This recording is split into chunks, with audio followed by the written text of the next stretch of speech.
اخبار کوتاه، دقیق و مهم روز شنبه.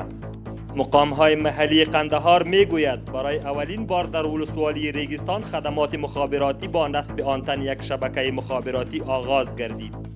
سفارت افغانستان در اسلام آباد می‌گوید دروازه ترخم امروز شنبه 25 فبروری بر روی هر نوع رفت و آمد بازگردید. وزارت مالیه می‌گوید در عواید گمرکی و صادرات زغال سنگ افزایش قابل ملاحظه به میان آمده است. در اداره اسبق حمیدالله صداقت قماندان امنیه ولسوالی هسکمین ولایت ننگرهار از طریق کمیسیون تماس با شخصیت‌های افغان از ایران به کشورش بازگشت.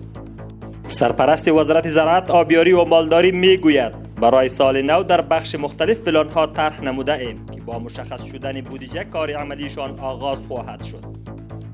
وزارت امور مهاجرین و عودت کنندگان میگوید به مورخ 4 ماه اوت از راه اسلام قلعه ولایت هرات 1750 تن مهاجر افغان به کشور بازگشتند. اداره خط آهن میگوید در هفته گذشته از طریق راه بنادر آقینه و تورغوندی 141,048 متریک تن انتقالات صورت گرفته است.